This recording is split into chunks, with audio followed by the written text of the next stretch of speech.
bakkerankel sit nie.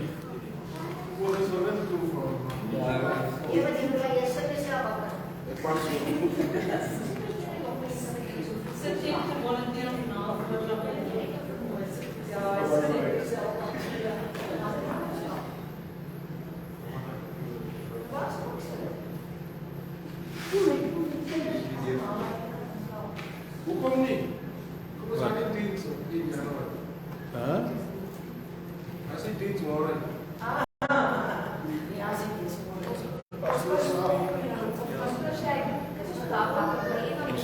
Ons is nou saboteurs.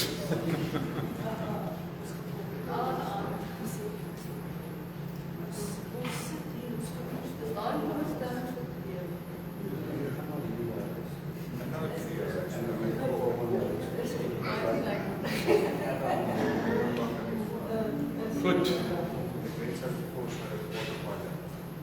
Dis die laaste keer hierdie jaar wat ek gaan kerk hou. Klink erg nie. Maar ek is bly jy het die aand getrotseer. Ek voel heel uit my plek uit moet by kanselpakkie. Ek het nog nooit gebraai voor 'n diens nie, al baie na diens gebraai. So hier is die eerste een vir my. En ek is bly jy was hier. Ek is ook bly Koos het jy dit draai gemaak. Om te sien wat ons met sy varkie gedoen het. So as jy hom weer raak loop, sê maar vir hom dankie. Môre verjaar Rits Jacobs. Woensdag verjaar Pastoor Roan, donderdag verjaar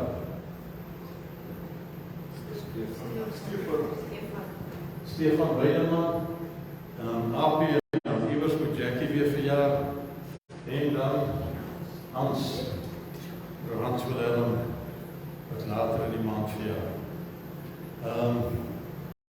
In die maand wat voorlê, ons gaan volgende Sondag gewone nagmaaldiens weer hê. Pastoor Roan gaan die woord bedien, en daarna straf hy my met 3 weke na mekaar se prediking. Want hy het kursusse wat hy aanbied, leierskap kursusse vir skole, vir prefekte, wat snaakse ding is. Ek gaan spesifiek met u gepraat oor oordeel en restituisie en heerlikheid van die Here. Daai 3 onderwerpe gaan ons in Januarie behandel, of ek gaan dit behandel. In Februarie gaan ons oor gebed gesels. En ons gaan ook weer 'n tyd van vas hê. Hierdie maand of Februarie maand? Februarie maand. Gaan ons weer ons 21 dae van vas hê, van verskillende vorme van vas. En as jy jouself vertrou en die Here vertrou om die 21 dae voedsel vas te doen, soveel te beter en soveel goed. So, maak jy hart reg, maak jy gedagtes oop, en ons bid die Here vir sy heerlikheid. Daar's planne vir die jaar wat voorlê. Ek hoor vanaand vir broer Koos wat hy sê, die dorp sien raak wat julle doen. En dis hoekom ek vir julle die vark gegee het.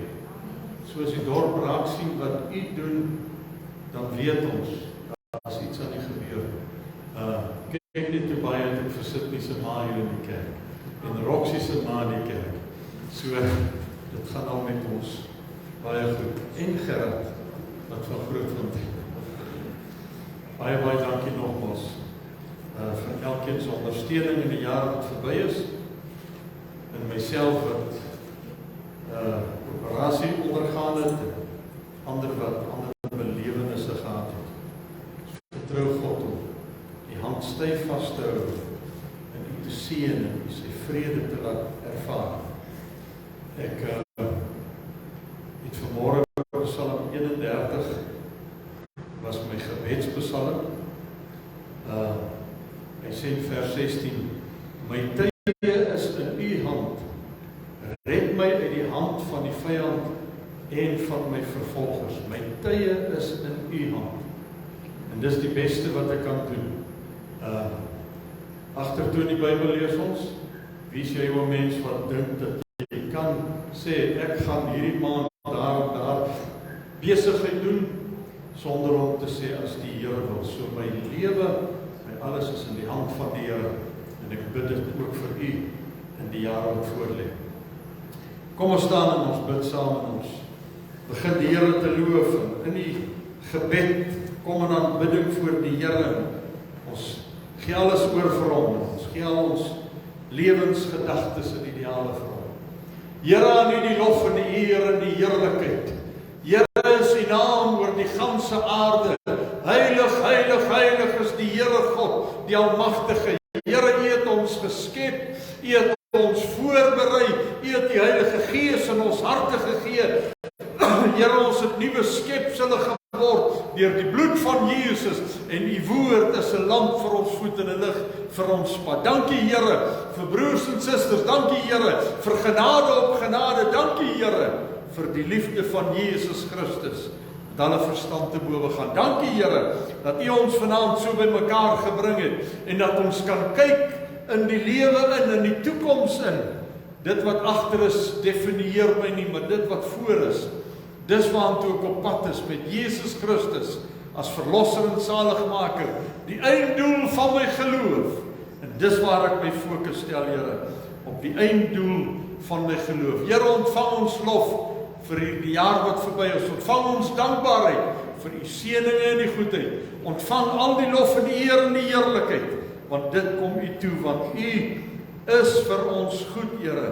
U het ons nie as weeskinders nie gelos nie, en ek prys u my Heiland met alles wat in my is. Ek loof u, want u is groot, kosbaar, wonderbaar in alles. Vader, en ek bid so vir elke gesin, elke individu, elke persoon, in die naam van Jesus, dat u hulle sal vasvat in die hand, en u het gesê, niks sal hulle daar uitruk nie. Dit spreek ek oor elkeen van ons vir die jaar wat voorlê, dat niks ons uit die hand van die Here sal uitruk nie. In die naam van Jesus, en ek prys u my Heiland tot in ewigheid. Amen. Kom ons sing lekker saam en ons prys koning Jesus. Daar's verlange in my hart na Jesus. Ek weet my Jesus kom weer. Hy sal kom op die wolke om sy kinders te onthaal. Daar's 'n verlange in my hart na Jesus. Gaan dit weer doen. Daar's 'n verlange in my hart na Jesus. Amen. Amen. Kom ons sing lekker saam en ons prys die Here.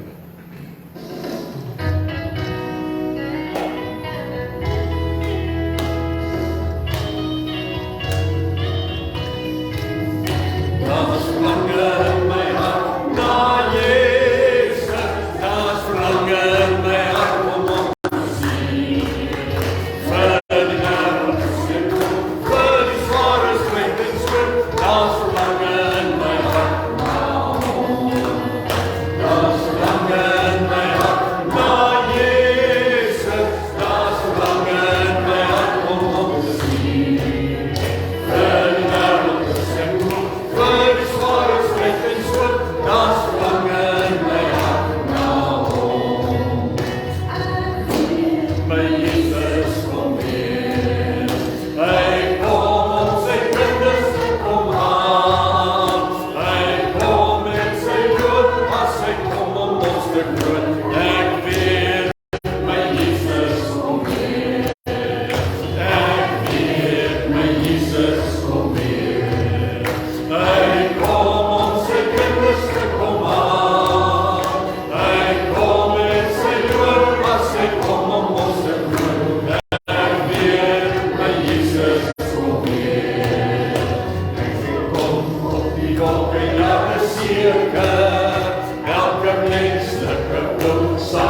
Volgende ene, daar's verlange. Nee, I have decided.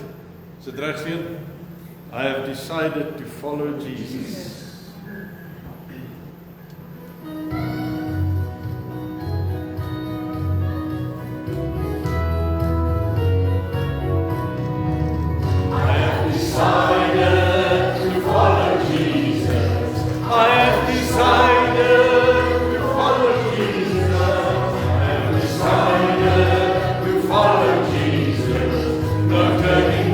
Praise the Lord, no turning back.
want U het vir ons soveel gedoen. Here, ons offer ons lewens voor U aangesig, want U het soveel vir ons gedoen. Here, daarom is dit maklik om te sê, I bring a sacrifice of praise, 'n lofoffer aan die Here, want U sê, dis die vrug van die lippe wat U naam bely, en ek prys Koning Jesus. Halleluja. Ek wil die Here loof. Yes,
Halleluja, halleluja. Here, dit was voorwaar 'n wonderlike genade. Die dag toe ons lewens met U kon regmaak. Wonderlike genade om voor God te kom staan. Wonderlike genade om die Here te kan leer ken as verlosser en zaligmaker. Die Heilige Gees in ons harte te beleef. God te begin dien met alles wat binne in my is, want U het alles kom nuut maak, Here. 'n Wonderlike oomblik om te weet, hierdie genade op genade het my lewe kom verander tot heerlikheid van die Here, en ek kan God aanbid in gees en in waarheid. Die Here is groot, die Here is goed, die Here is lofwaardig en die Here is heilig. In hierdie dag, in hierdie oomblik, in hierdie jaar, Here, ons kyk met verwagting uit na die koms van ons koning. wanneer die basuin gaan weer klink, Here, en ons van gedaante verander gaan word, om te kan lyk soos wat Jesus lyk. Halleluja. Halleluja, halleluja, halleluja. Ek prys U naam, Vader. Ek prys U naam vir die woord, ek prys U naam vir die waarheid, ek prys U naam vir hierdie oomblik, Here, want daar's nie nog 'n oomblik soos nou nie. Halleluja, vandag as julle my stem hoor, sê die Here, verhard nie julle harte soos op die dag toe julle moeilikheid en probleme en alle omstandighede was. Maar God is hier. Maar die Gees van die Here is vryheid. En dit bid ek vir elkeen, Here. In vryheid uit God se hart uit. In vryheid uit God se hand uit. Om vry te wees van sonde en ongeregtigheid en oordeele, Here. Vry te wees van die aanslag van die duiwel, vry te wees om God te kan aanbid. Halleluja. Halleluja aan die Here. Here, spreek hierdie woord, spreek die waarheid. Maak ons harte bly en maak ons harte opgewonde. Want God is goed. Sy goedheid hou nooit op nie. Ek prys U, Vader, tot in ewigheid. Amen. Amen. Baie dankie, dankie. Halleluja. Halleluja. Die dief kom om te steel. Die dief kom om te steel. Ons het vanaand sommer 'n paar keer gepraat oor mense se goed wat gesteel is. En die minagting van om goed by mense te steel. Die dief kom om te steel. Ek lees vir jou in Lukas 12 van vers 35 af, waar die gelykenis vir ons vertel word van die waaksame diensknegt. Nou, wanneer ons dit lees, dan besef jy, dit gaan oor die koms van die Here. Dit gaan eintlik maar oor daai elke dag se oomblik wat ek nodig het. Ek lees vir jou vers 35. Laat julle heupe omgord wees en julle lampe aan die brand wees. Klink dit nie soos die 10de Maagse nie? Laat julle heupe omgord wees. Ons het hierdie jaar 'n paar keer gehoor van die wapenrusting. En julle lampe aan die brand wees. En julle moet wees soos mense wat op hulle Heer wag wanneer hy van die bruiloft terugkom, sodat hulle dadelik vir hom kan oopmaak as hy kom en aanklop. Gelukkig is daardie diensknegt vir wie die Heer wakker sal vind as hy kom. Wow. Voorwaar ek sê vir julle, hy sal hom omgord en hulle aan tafel laat sit en hulle kom bedien. Die meester sal die mense kom bedien. Dis die hele tema van Jesus se lewe. Vers 38. En as hy in die tweede of in die derde nagmaal kom en dit so vind, gelukkig is daar die diensknegt.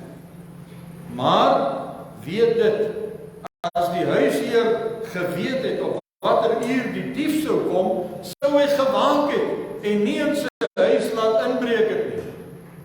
Julle moet dan ook gereed wees, omdat die Seun van die mens kom op 'n uur, dat julle dit nie verwag nie. Maar ons weet, ons moet hom elke oomblik verwag.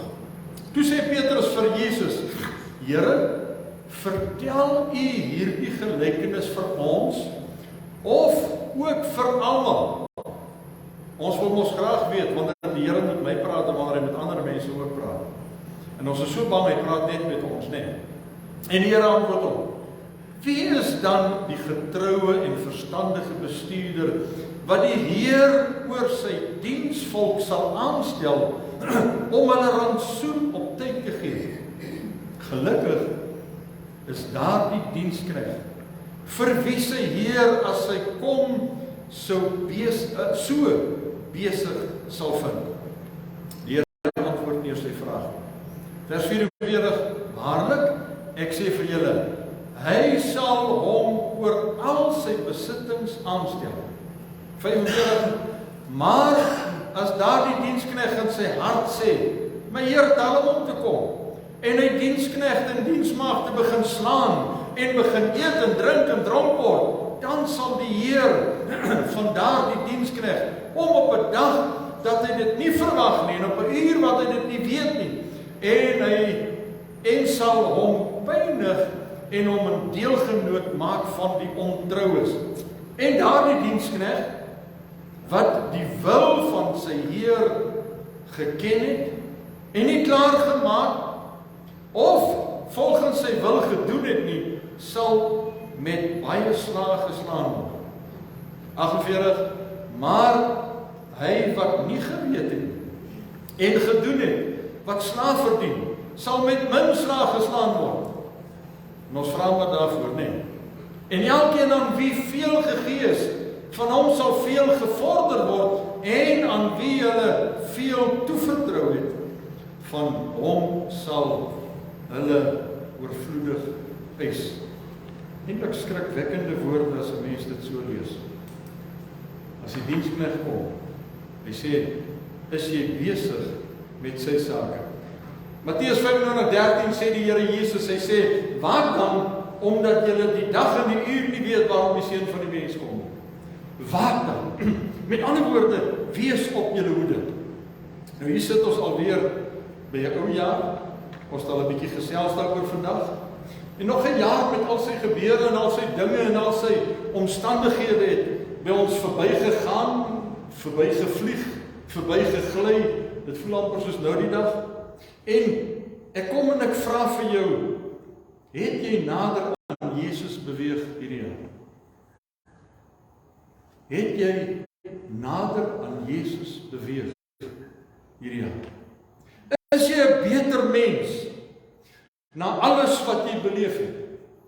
Het dit jou beter gemaak? Is jy getrouer aan God? Is jy meer ingestel op dit wat God vir jou doen? Is jy gelouter? Is jy gesuiwer? Is jy op 'n plek gebring waar jy by God kan kom staan en sê, Here, ek is 'n beter mens vandat ek U begin dien het en ook in hierdie jaar wat verby is. Het Jesus kans gekry om 'n bietjie buitelwerk aan jou te doen en van daardie ou mens af te kap, daai wat nie soos hy lyk nie. Het jy toegelaat dat hy 'n bietjie in jou binneste krap? Het jy toegelaat of het jy maar soos meeste van die mense gewoonlik sê, Here, net nie vandag nie. Here, net nie nog nie. Ek het 'n ou tannie gehad in die gemeente in Kaliton, tannie Esther Fik. En tannie Esther het by geleentheid gesê, pastoor, ek het al so baie vir die Here gesê, Here, verander my, Here, verander my. En op 'n dag toe sê ek, Here, wat in my kan nog verander? Wie wat sê die Here vir haar? Dit. Die feit dat jy vra, wat moet nog verander? Dit moet verander. Want jy moet totaal en al oorgegee wees aan dit wat God in jou lewe wil vermag. Jy sien, is hierdie 365 dae wat jy deurgegaan het, is jou lewe 365 keer beter as verlede jaar hierdie tyd. En ongelukkig moet ek saam met meeste van u dalk my kop en skaamte laat sak en sê, nee Here, ek is nie 365 keer beter nie. En terwyl ons eintlik mos die liedjie sing, every day with Jesus is sweeter than the day before, kom ons nie by daai punt wat ek beter is as die vorige ene nie. Wat het jy gedoen in hierdie jaar om nader aan Jesus te beweeg?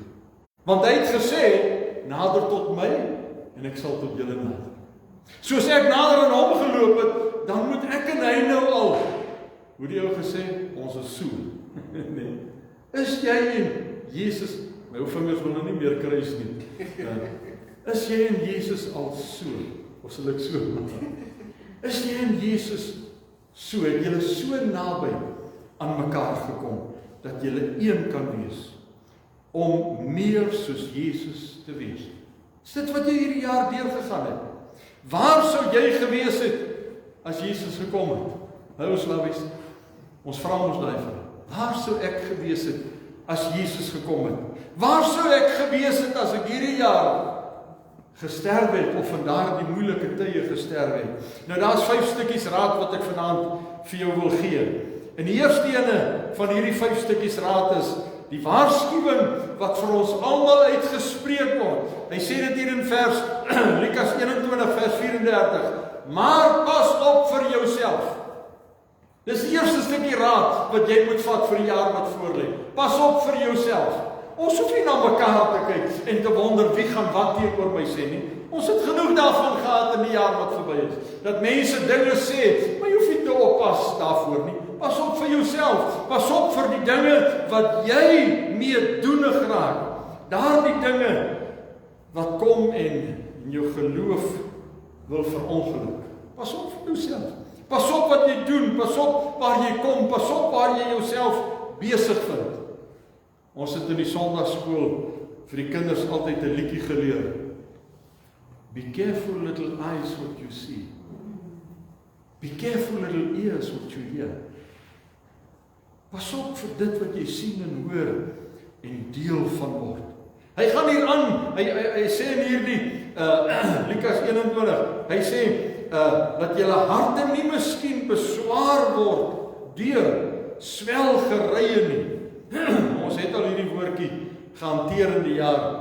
Dit gaan eintlik maar oor seermaak. Dit wat seer gemaak het. Dit wat vernietiging wil bring. Die seer en die pyn. Moenie laat julle harte tot niet gaan. Hy sê pas op vir jouself. Laat dit wat oor jou lewe gekom het, hierdie goed wat jou seer gemaak het, jou nie afgedruk het nie.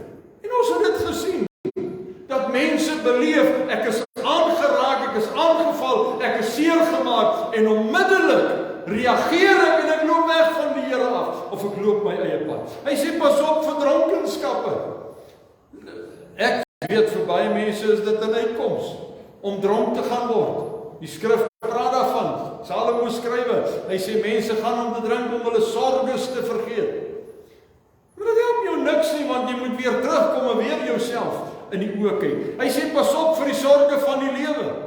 Ek weet ek en jy sê dit so baie vir mekaar. Gaan hierdie maand Shoprite toe en gaan volgende maand Shoprite toe en jy spandeer dieselfde hoeveelheid geld, maar daar's minder in jou trolley. Van Woensdag af sal jy 'n bietjie meer brandstof weer in jou trolley kry. Maar die sorge van die lewe, die swaar kry van die lewe, die omstandighede van die lewe, dit wat oor ons pad kom, maak ons moedeloos. Zoemep se water is nie goed genoeg om gedrink te word nie. Ek het gesien hoe dat mense mal gaan daaroor. En hulle wil dinge skrywe daaroor. En hulle wil elke ander ou beskuldig. En iemand moet die skuldige wees, die culprit wees. Hoekom het ons dan nou slegte water in Zoemep? Hoekom moet ons nou bottelwater gaan koop? En laat die goed jou onderkry nie. En ons laat so maklik toe dat die klein jakkalsies ons wingerd wil vernietig. Hy sê, die dag, julle nie skielik oorval nie. Watter dag? Hierdie dag van die koms van die Here, hierdie dag van sorge, hierdie dag van seer kry. Hy sê, moenie laat hierdie dag jou skielik oorval nie. Vers 35, want soos 'n struik, soos 'n lokval, soos 'n wip, sal hy hierdie dag kom oor almal wat op die hele aarde woon. So met ander woorde, hy sê eintlik vir jou en vir my, daar gaan dinge in hierdie lewe gebeur, in hierdie jaar wat voorlê, wat jou moedeloos gaan maak. Daar waarvoor jy moet oppas, vir dit hoe jy gaan optree, vir dit wat jy gaan sê. Reino het vandag weer 'n interessante ding gesê. Hy sê, ek het geleer om stil te bly. Wie hoe groot les is dit, of oorwinning is dit wat jy leer, om te sê, ek gaan eerder stil bly, voordat ek oordeel uitspreek. Want wat kry ek daardeur? Wat kry ek daardeur om jou aan te val? Wat kry ek daardeur om 'n oordeel oor jou uit te spreek? Hy sê, pas op vir hierdie dag, wat oor jou kom. Dat jy nie raak, soos wat die wêreldse mens eintlik raak nie. Pas op vir jouself, kyk na jou lewe, die jaar wat voorlê, daar's net 365 van hulle. En van ons het al 'n klomp van agter die rug. Ek het 300. Ek het al 63 van hulle agter die rug. En 'n mens kry dit reg om aan te gaan. Pas op vir die sorge van die lewe, dat dit jou nie oorval nie. Kyk na elke dag en sê, Here, ons het dit vanaand gesing. This is the day that the Lord has made. Let us rejoice in it. Laat ons bly wees in hierdie dag. Laat ons die oorwinning beleef in hierdie dag. Laat ons die heerlikheid van die Here beleef in hierdie dag. Laat ons in hierdie dag aangaan en weet, dis God se genade. Die tweede stukkie raad, vers 36. God gee raad teen hierdie dinge. Wat is sy raad? Hy sê vers 36, waak dan en bid. Wat is daai woord? Altyd. Ons kry nie eers 'n minuut se gebed gebid. Kom ek maak 'n stelling, verskriklik min mense wat vir langer as 5 minute kan bid. Dan raak ons gedagtes op. Ons weet nie wat om nog te bid nie. Ons weet nie wat om nog te sê nie. Hy sê, bid altyd deur. Hoekom? En hier is die antwoord. Sodat julle waardig geag kan word om al hierdie dinge wat kom te ontvlug. Ek wil vir jou sê, hoe meer jy bid, hoe makliker is dit om deur die moeilikheid te gaan. Hoe meer jy by God kniel, hoe meer jy saam met die Here spandeer, hoe meer jy waak, hoe meer jy bid altyd deur, hoe makliker word dit om deur elke dag se omstandighede te kan loop. Want die Here beloof dit. Hy sê, te ontvlug en voor die seun van die mens te kan kom staan. Dis nie net sommer net, ek het nou gebid nie, en nou sien ek, nee, ek kan die probleme in die gesig kyk, en ek kan voor Jesus kom staan. Want ek het my nie sleg gedra nie, ek het nie verloor nie, ek het nie myself verloor nie. Daar is dinge in ons alledaagse lewe wat 'n invloed het op ons geestelike lewens. Soveel goed wat met jou gebeur, soveel goed wat op jou pad kom, soveel dinge wat gebeur, wat jou geestelike lewe elke dag beïnvloed. En elke keer moet ons geestelike lewe onderspit. Is dit nie hartseer nie? Hoe dat God en Christus elke keer moet tweede staan. Hierdie goed wat op jou pad kom, het 'n invloed op jou ewige tuiste. Hy sê, as jy maar besig was met dit wat vir God belangrik was. As jy maar besig was met die dinge van die Here. As jy maar besig was om die huishouding van die Here gereed te kry. As jy maar besig was met my sake, hy sê, dan sal dit vir jou baie makliker gewees. Jy sien, die raad is waak en bid. Wees op jou hoede. Bid meer. Ons gaan 'n bietjie oor gebed gesels, het ek gesê, Februarie maand.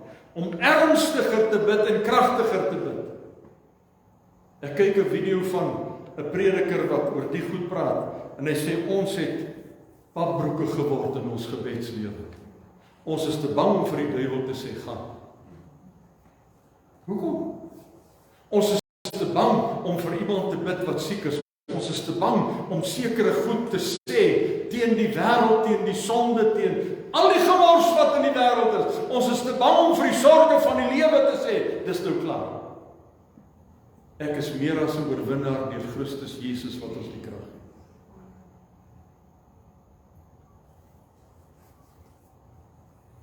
Waak en bid sterker. Markus 13:33, pas op, waak en bid, want jy weet nie wanneer die tyd daar is nie. Jy weet nie wanneer die moeilikheid voor jou deur kom staan nie. Jy weet nie wanneer die probleem daar is nie. Jy weet nie wanneer gaan jy jou vasloop in 'n papier nie. Jy weet nie wanneer die goed gaan gebeur nie, want ons klim in ons motor, ons beplan 'n ding, ons doen iets en ons vra nie altyd die Here se raad en bystand en hulp nie.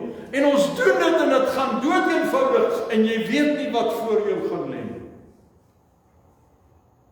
Is jy gereed vir dit wat op jou pad kom? Die waarskuwing is, want jy weet nie wanneer nie. Ons weet nie.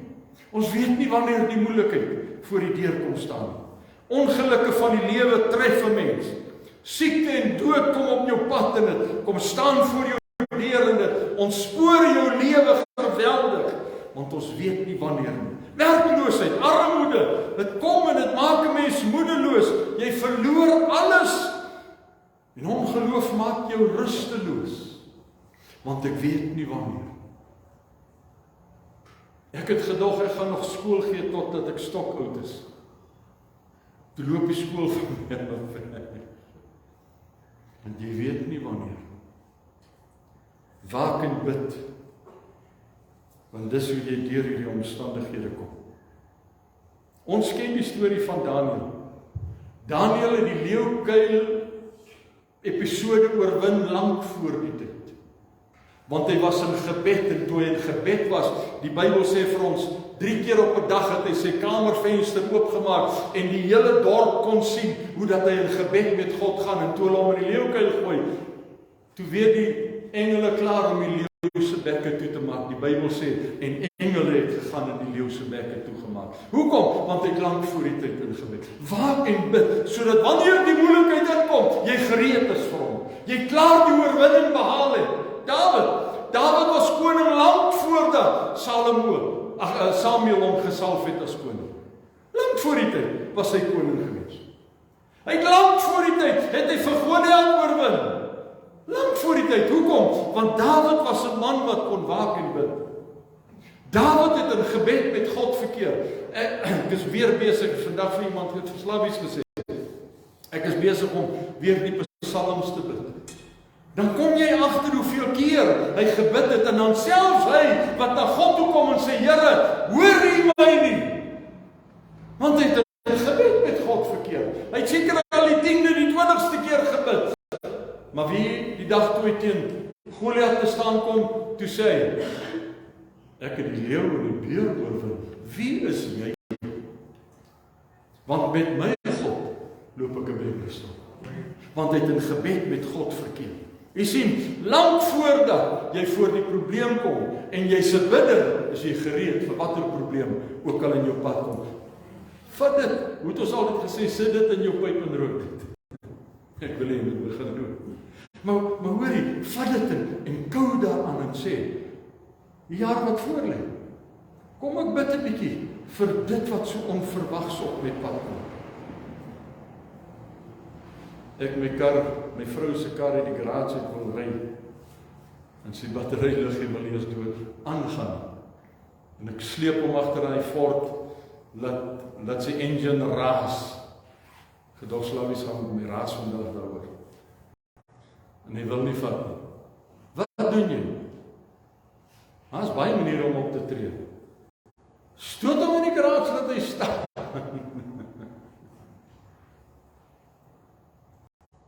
In my jong dae, ek het gery van Pretoria af Voortrekker Hoogte toe ek in die vlieënierskool was, het ek 'n papwiel gekry, en daar by Voortrekker Hoogte garage, Shell garage, het ek my karretjie gestop, basis toe geloop, die volgende oggend teruggeloop en vir die garageman gesê, verkoop net hierdie kar, want ek sukkel nie met 'n papwiel. Braaf Neslawies. Verkoop die Ford. Nee, het was toe 'n Opel geweest, naby 'n Ford. Verkoop hom net, want ek sien nie kans vir hom. Vandag kon ek 'n kar in die garage instoot. Want ek het geleer om te bid. En God my omstandighede, my lewenspatroon kon verander het. Bly wakker, sê die Bybel vir ons, want julle weet nie wanneer die meester gaan terugkom. Wat nog te sê van moeilikheid wat oor my pad kom? Ek weet nie wanneer die meester gaan terugkom nie. En nou is ek kwaad oor 'n kar se battery wat pap is, en ek gaan te kere. En die bassein weer klink. Wat dan? Waar gaan ek my ewigheid deurbring? Jy sien, hoe doen ons dit? Eintlik baie eenvoudig. Ek moet in kontak bly met diegene rondom my, die mense rondom my, die geliefdes rondom my, om elke dag my bes alles te doen om lewens van liefde en deernis en vergifnis onder mekaar te lei. Ons is veronderstel om meer vriendelik, gemoedelik, openlik met mekaar te wees, want weet jy wat dit draai? Ek het vir 2 jaar nou na mekaar 2 keer sê hulle vir my by die dood omgedraai. Hoekom? Omdat u vir my gebid het. Omdat u my gedra het. Omdat u voorsien het. Omdat u omgegee het. Dis waar ons hierdie ding begin veg, wanneer ons na mekaar begin omsien. Ons bly in kontak met God om ons lewens deur gebed en heiligmaking reg te maak vir die Here, sodat ons, wanneer hy kom, gereed kan wees vir hom. Ons lewe soos wat hy vir ons sê, en soos wat hy wil hê. En die eenvoudigste en diepste gebed, wat 'n mens behoort te kan bid, het ek hier vir myself geskryf. Here, help my om U te erken, en in liefde op U te reageer, deur elke mens en elke ervaring van hierdie dag te kan deel. Help my, Here, om elke mens, elke ervaring, elke ene te kan hanteer soos wat God wil. Jesus kom in Markus 13:37, en wat ek, Jesus, vir julle sê ek vir almal sê, wat sê hy? Waak. Wat beteken waak? Waak beteken om wakker te bly en in die bres te tree en in die plek te gaan staan. Jy sien, wanneer ek wanneer ek hierdie raad van Jesus vat, hierdie raad wat hy vir my sê, en eintlik is dit die enigste raad wat ek en jy vir die res van die jaar moet vat, is om te waak. En Jesus sê dat as jy wakker is, dan kan jy verwag enigiets wat oor jou pad kom. En as dit 'n leeukuil situasie is jy reg daarvoor.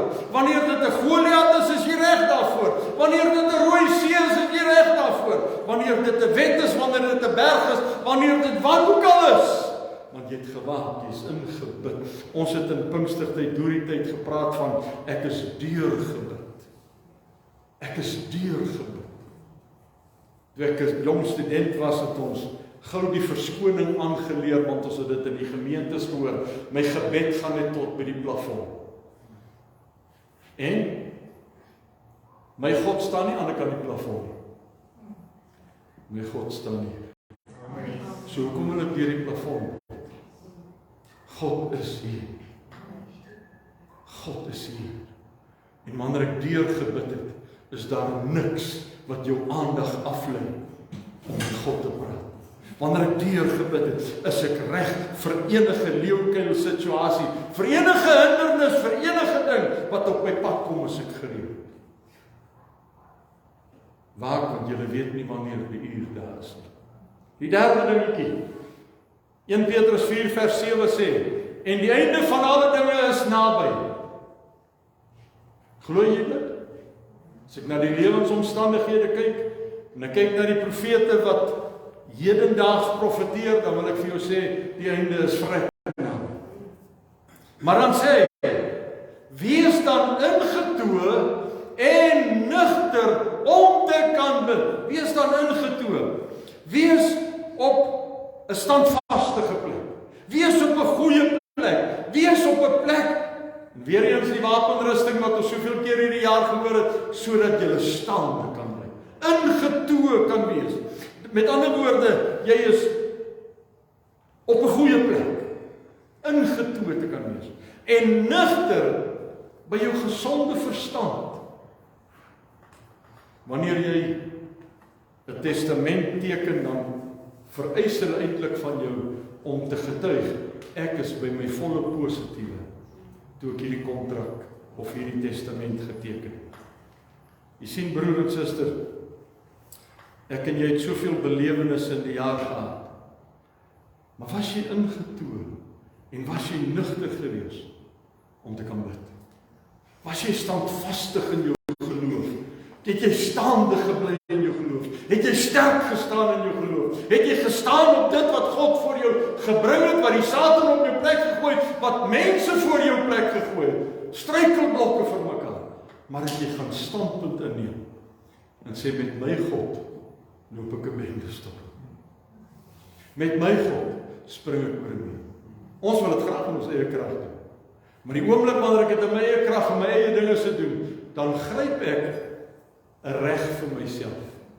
Onthou wat ons vanmiddag oor gepraat het, menseregte, Christelike regte. Die oomblik wanneer ek dit doen, dan wil ek reg in my eie hand neem. Broer en suster, ek en jy kan maar meer na mekaar se lewens kyk en vir mekaar bid, nie mekaar oordeel nie. vir mekaar bid, sodat ons almal staande kan bly in hierdie tyd. Jy het dalk dieselfde tipe belewenis gehad en ook by die dood omgedraai. Ander het vir jou en vir my gedra.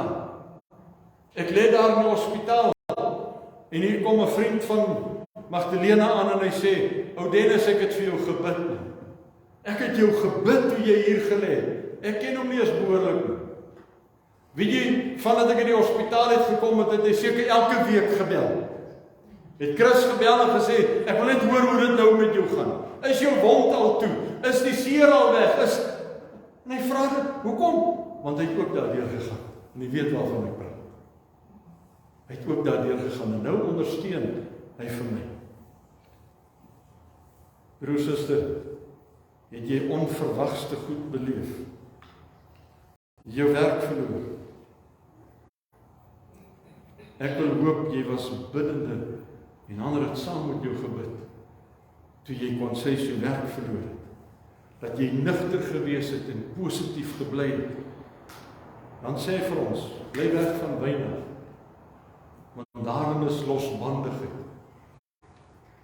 Daar's niemand wat so stupid is soos iemand wat dronk verdriet het en probeer Christelik wees. Ek het dit baie dae in my lewe beleef. In die weermag veral. As die manne bang en hulle is gesuip, en dan begin hulle huil oor dit wat nog nie met hulle gebeur het, of waarvoor hulle bang was. Daarom, broer en suster, die Here is naby. Die Here is naby. Dit waarmee ek en jy besig is. Die 4de stukkie raak. Nou hierdie is, dit het my sommer onmiddellik ontspoor toe ek het lees. Weer een van die verse wat jy lees en dan sê jy, Here, is hierdie verse nog altyd nie gewees. Lukas 18 vers 8. Maar wanneer die Seun van die mens kom, sal hy geloof op die aarde vind? Gaan God geloof op hierdie aarde kry? Gaan Jesus geloof hier by jou en by my kry, wanneer hy terugkom? Alles wat gebeur in my en jou lewe, is om jou geloof te vernietig, dit af te breek, dit te toets, en dat jy by die punt kom, waar jy nie meer sal glo nie. En hierdie vraag word nie beantwoord nie, dit bly 'n oop vraag vir jou en vir my. So hierdie vraag bly relevant. Gaan Jesus geloof kry wanneer hy op hierdie aarde kom? Daar is geen twyfel daaraan dat die getrouheid en die opregtheid en die liefde van die Seun van God hier gaan wees. Want God kan homself nie verloon nie. Hy sê, as julle almal ontrou, ek bly getrou, sê. Die Here Jesus Christus sal terugkeer vir sy bruid, vir sy liggaam, vir sy kerk, om hulle weg te neem hiervandaan. En dan vra hy, hoeveel geloof gaan ek hier kry? Gaan hy geloof hier kry? Ek wil vir jou sê, hy gaan geloof hier kry. Hoekom gaan hy geloof hier kry? Want sy woord gaan nooit tot nie. Daar gaan altyd iemand wees wat sê, ek wil net hoor wat die Here sê. Terwyl die woord van God hier staan, is daar iemand wat geloof sal hê. Hy sê vir ons, die Heilige Gees gaan ons oortuig van sonde en geregtigheid en oordeel. En solank as wat die Heilige Gees hier is om mense te oortuig, gaan daar geloof tussen mense wees. Jy sien, die Heilige Gees lei ons. En solank as wat die bloed van Jesus mense se sonde wegwas, solank gaan daar geloof tussen mense wees. Solank as wat die Bybel ons waarsku, solank gaan daar geloof wees. Solank as wat ek en jy hier is en mekaar kan bedien, gaan daar geloof wees. Maar jy weet, dan gaan 'n dag kom wanneer hy wat in die pad staan, die Heilige Gees, weggeneem gaan. Dan gaan geloof verskriklik vinnig agteruit gaan wanneer die verdrukking plaasvind. Die vraag wat jy vir jou elke dag moet vra, gaan God geloof kry by my wanneer hy kom? In my gesin wanneer hy kom? In my kerk, in my gemeenskap wanneer hy kom? Die 5de ene, ons getuienis. skrif waarvoor ek glo Pinkstermense baie lief is, Openbaring 12 vers 11, en hulle het hom, die Satan, oorwin, deur die bloed van die lam en deur die woord van hulle getuienis, en hulle tot die dood hulle eie lewens nie lief gehad nie. Die grootste inspirasie lê in jou getuienis as kind van die Here. Om 'n volgende persoon te inspireer, om jouself te inspireer, om jou getuienis te kan vertel in dit wat Jesus vir my gedoen het. Die dief kom om te slag en te verwoes en te steel. Daar kom 'n uur wanneer al hierdie goed gaan verbygaan. Dan gaan die bloed van Jesus jou en my red. En jou getuienis, die grootste inspirasie, die evangelie boodskap, wat die woord van God in, is daar om iemand te inspireer om aan te gaan. Om die storie van die bloed te vertel, die kruis te vertel, die opstanding uit die dood te vertel. Jou storie van hoe God jou lewe verander het, om daai storie te vertel, is die moeite werd. Hy sê in Romeine 10 vers 17, die geloof is uit die gehoor en die gehoor na die woord van God. Gaan ons geloof hier kry? Yes, solank as wat ek hierdie Bybel het om te lees, gaan God geloof hier kry. Romeine 8 vers 16, die Gees getuig self, saam met ons gees, dat ons kinders van God is.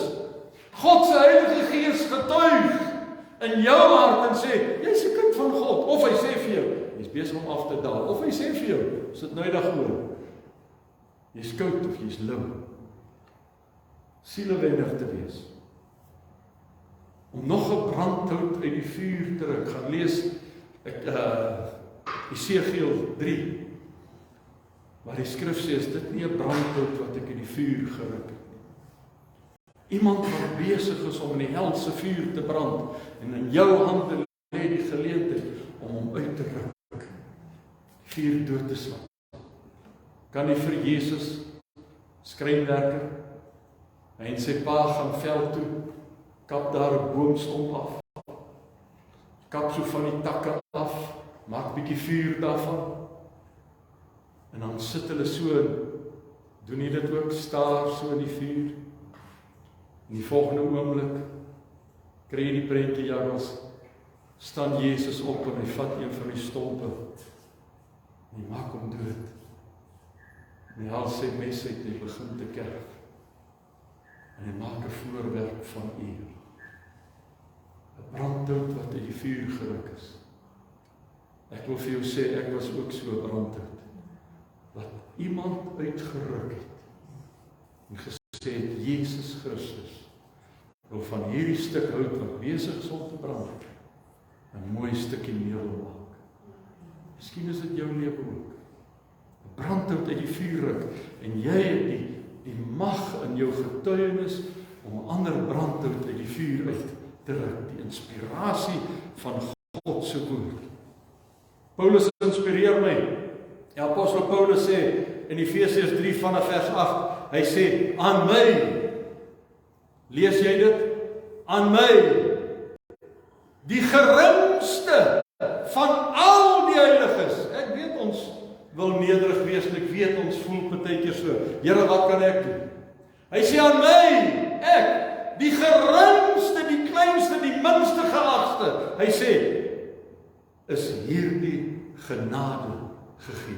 Watter genade? Die liefdesboodskap, die evangelieboodskap, die bloedboodskap, om onder die heidene die evangelie van die onnaspeurlike rykdom van Christus te verkondig. Aan jou, ja, is die geleentheid gegee om vir iemand te vertel van hierdie Jesus. Vers 9, en vir almal aan die lig te bring, wat die gemeenskap is van die verborgenheid van wat van alle eeue af verborgen was in God, wat alles geskaap het deur sy seun Jesus Christus.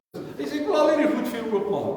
En ek en jy het al die sleutel in jou hand om die regte woord in iemand se lewe te spreek en hy sy lewe kan verander, totaal en al. Vers 10, sodat nou deur die gemeente, ons, Aan die owerhede en magte in die lig, hierdie wat Efesiërs van praat, die menigvuldige wysheid van God bekend gemaak kan word. Vers 11, volgens die ewige voorneme wat hy opgevat het in Christus ons Here Jesus. God se plan was dat ek en jy evangeliedraers, getuiedraers sal wees, sodat iemand se lewe reggemaak kan word. Wil jy dit nie vat vir die jaar vorentoe? Vers 12, in wie ons die vrymoedigheid en die toegang het met vertroue deur die geloof in hom, in Christus. Vrymoedigheid om te spreek en die Heilige Gees te laat spreek. Die beste deel van 'n ou jaar is 'n nuwe jaar wat voor lê. Die beste gedeelte van 'n swangerskap is 'n kindjie wat gebore word. Die beste gedeelte van die einde van die wêreld is 'n nuwe lewe saam met Christus in heerlikheid. Die beste deel van sondebelydenis is 'n nuwe skepsel wat gebore word. En ek en jy dra daai geleentheid om 'n brandhout uit die vuur uit te ruk, droog te maak, skoon te maak. Daarom kyk ons, ek met verwagting na die nuwe jaar. Nuwe mense wat tot redding kan kom. Gaan dit weer sê. Nuwe mense wat tot redding kan kom. En die Here begin dit doen. Hoekom? Want ons burgerskap is in die hemel. En dis God se gedagte. Hier sê in hierdie ou begin te kere gaan. Hy sê maar as daardie diensknegt as sy heer tel hom, dan begin hy rowwe goed te doen. Hy begin te kere gaan per 45 en die diensknegt hy begin slaan en hy het geëet en gedrink en dronk geword. Hy sê hierdie ou se lewe is, ek moet nie die genade tyd as speeltyd verwar. En dan sê vir ons, hoofstuk 4 vers 5. Filippense 4 vers 4 sê, verbly in die Here. Filippense 4 vers 5 sê, die Here is naby. Naby, naby, die Here is naby. Ek hoop dit weer klink in jou gedagtes elke dag. Die Here is naby. Kolossense 3 vers 4, wanneer Christus wat ons lewe is geopenbaar word, dan sal julle ook saam met hom wat in heerlikheid geopenbaar word. Is dit nie waarna toe ek en jy wil gaan nie? As ons hier verander word, en as jy jou oë oopmaak, dan is jy in heerlikheid saam met hom. In heerlikheid saam met hom. Is jy gereed vir jou nuwe burgerskap? Sal jy hierdie gereedheid hou in die jaar wat voor lê? Sonder twyfel. En die grootste rede vir my is omdat God reeds daar is. Wie het nou net gesê? Australië en Nieu-Seeland is klaar in die nuwe jaar. My God ook. My God ook. Ek het ook nuwejaarsvoorneme. Ek het 3 van hulle. En myne is maar gesetel in Christus Jesus. My eerste voorneme is dit, dat elke mens wat weer te doen kry, moet hoor van ons verlossing. Elke mens moet weer te doen kry. Dat elke mens wat nie vir Christus ken nie, sal vir Jesus leer ken. En dat elke mens wat vir Jesus ken, of sal terugkom of sal beter word. Hoekom? Because every day with Jesus is sweeter than the day before. Ek wil dit so verander en sê, is better than the day before. Dat u oor 'n jaar van nou af sal kom en sê, ek is 'n 365 Christen. Ek is 365 keer beter as verlede jaar. Is dit nie 'n challenge nie? 'n uitdaging? En ek bid dat God deur sy Heilige Gees mense sal oortuig van sonde. Ek en jy kan nie. Hoor vir my mooi. Ek en jy kan nie iemand oortuig van sonde nie. Jy gaan hom so ver wegjaag van die kruis af as wat 'n mens kan kom. Wat is my en jou werk dan? Iemand het dit vandag gesê, om mense te bemoedig. Om mense aan te moedig en te sê, dis die kruis van Jesus Christus. Dis waar die verandering kom. Om vir mense te kan sê, Man, die kruis roep jy. Die kruis van Jesus, want God wil nie dat iemand verlore moet gaan. My gebed is dat elke een van u meer en meer heiligmaking sal nastreef. Vergifnis sal aanbied, vrede sal aanbied en in vrede met mekaar sal saamlewe. Dis my gebed. Vergifnis sal aanbied. Jy het nou die hele Desember as jy die dagstukkies lees, vergifnis gehoor. Volgende maand gaan jy oor die wil van God hoor. En ons skrik nogal as ons by die wil van God uitkom. Wat is God se wil? Ek bid dat die Here meer jong mense tot die bediening sal stuur. Die Here Jesus sê die oes is ryp en die arbeiders is min. Wie sal ek in die oes instuur? Wie sal ek stuur? Daarom, broer, suster, waak en bid en pas op vir jouself. Jesus waarsku dat daar nie tyd is vir rustige geloof nie. Hoor jy wat ek sê? Daar is nie tyd vir rustige geloof nie. Ek was nou by die kruis, ek is gedoop, ek is alright. Maar ek bid dat elkeen van u 'n skrynwerker sal wees wat 'n stuk brandhout uit die vuur uit wil ruk. Efesiërs 5 vers 15, pas dan op dat julle nou gesed presies, perfek wandel. Nie as onwyses nie, maar as wyses. En koop die tyd uit. Hoekom? Omdat die dae boos is. Jy moet bietjie gaan tyd koop. Hoe kry ek tyd gekoop? In gebed. Jy koop tyd deur gebed. Hoe meer tyd jy met God deurbring, hoe minder tyd gaan jy nodig hê om die moeilikheid te oorwin. Hoe meer tyd jy by God deurbring, hoe makliker gaan jy deur die lewe loop. Jy gaan nie sonder moeilikheid loop nie.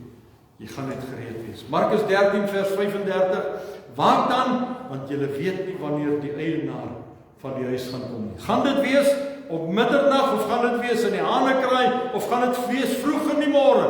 Al wat ek weet, dit gaan skielik wees. Daarom sê ek vir julle wat ek vir almal sê, vers 37, waak. Broer, suster, dat u sal vasstaan, dat u as oorwinnaar sal lewe, dat u by die Here Jesus sal kom stil staan, en sê, Here, ek is meer as oorwinnaar. Waar begin jou jaar? Jou jaar begin nou. Nou net gesê, iewers in die wêreld is dit al 1 Januarie. Jou wêreld begin nou. Wat moet ek doen? Pas op vir jouself. Gaan waak en bid. Gaan doen iets vir God. Ek sluit af. Vers 37 sê, gelukkig is daar die diensknegt, vir wie die Heer wakker sal vind as hy kom. Gelukkig is daar die. Vers 40, julle moet dan ook gereed wees. Julle moet dan ook gereed wees, ek en jy, omdat die Seun van die mens kom op 'n uur, dat jy dit nie verwag. Pas op vir jouself. Waak en bid, wees gereed. Gaan God geloof weer kry. Hoe gaan ek dit wys? Deur 'n sielewenner, getuienis vir Jesus te wees. Om te kan vertel vir mense, Jesus red en genees en hy doop nog met sy gees. Dit was Jesus se boodskap vir Johannes. Sê vir Johannes, die Messias is hier. Broer, suster, die Here Jesus het dit vir ons moontlik gemaak. Die dag toe hy sy lewe vir ons neergelê het, sê hy vir ons, het hy vir ons 'n nuwe, lewende weg ingegaan.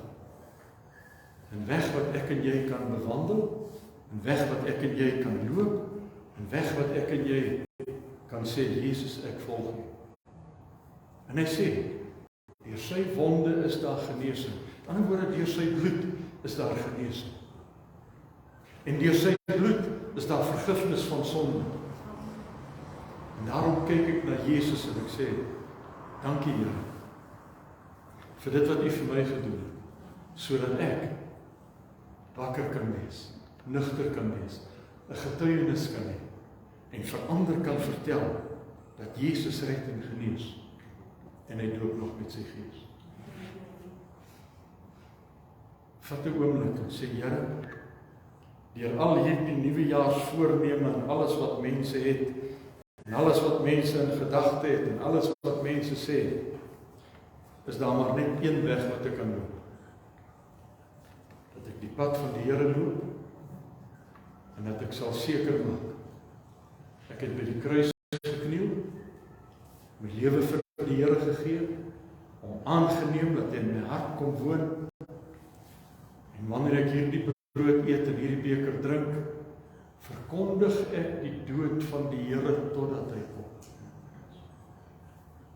Met ander woorde, dis deel van my getuienis. As jy vanaand 'n stukkie brood vat, en 'n kelkie van die druiwesap vat, en jy eet en jy drink dit, dan sê jy, Jesus het aan die kruis gesterwe vir my sondes, het opgestaan uit die dood, het vir my oorwinning, en uit die hemel ingegaan, om vir my die deur oop te maak, sodat ek ook daar kan gaan. Vat vanmorgen, vanaand, 'n stukkie brood, so eenvoudig, slukkie druiwesap. Iemand het by geleentheid gesê, as Jesus in Namibië gebly het, dan was dit seker 'n stukkie biltong en 'n glas kook.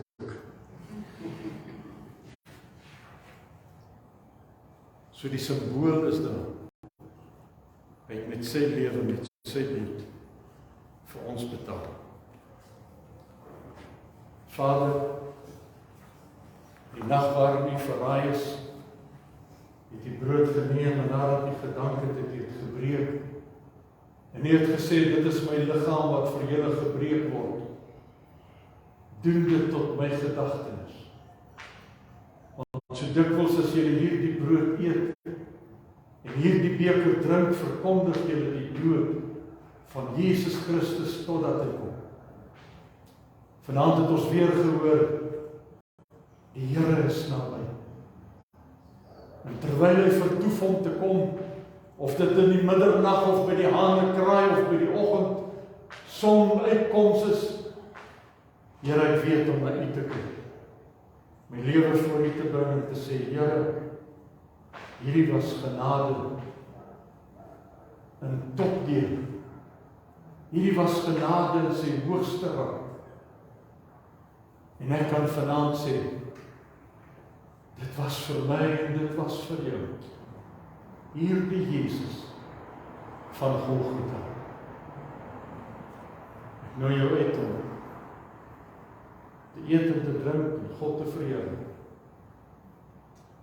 Leon, kom help vir ons en gee vir die kinders van die Here. Asseblief. Berei hom en leef ons hierdie beker vat. Daar agter Leon.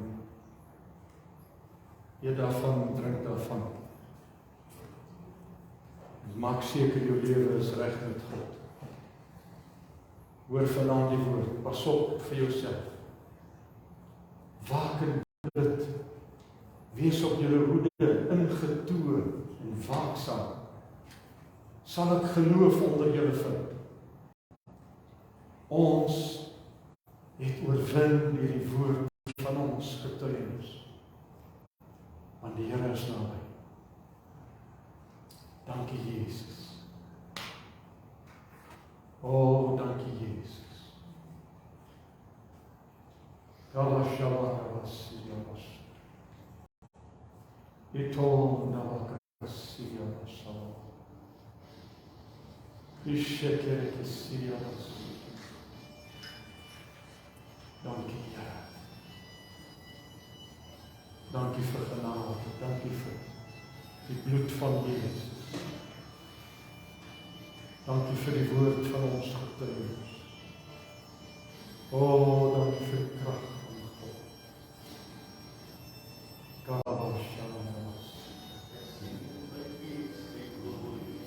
En die almag van die Heer, aller godse, elke liefde woordskap hoogheid regeer. Ek beloof aan die einde op die wolke kom my Heer. Hy is woorde in my God.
Vader, ek bid vanaand die genade van ons Here Jesus Christus om met elkeen te wees, Here. Aan U dan, Here, wat magtig is om U kinders te versterk volgens die evangelie en die prediking van Jesus Christus. Aan U, Here, al die lof en die eer en die heerlikheid.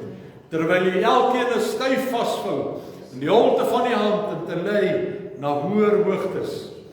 Na 365 keer beter as vanaand. In Jesus naam. Amen. Jy kan mekaar 'n jaar toewens, jy kan huis toe gaan as jy wil. Jy kan nog 'n koppie koffie gaan drink, jy kan nog 'n stukkie vark eet. Hoe laat is dit? Jy mag ook gaan slaap. Baie dankie. Vrede vir u. Kan ek gou iets sê? Jy mag sê. Ek het vanaand toe die manne nou so die nagmaal bedien met hulle kortbroek en hulle kaalvoete. Ek kom die gedagte in my op. In al jou nederigheid en eenvoud kan jy nog steeds die Here in sy naam groot maak. Amen. Dis nie, ek het dit net besef op dat oomblik. Dit is nederigheid en kaalvoete, dit is. En jy kan met daai opregtheid kan jy nog steeds die oude afsluiting in die hart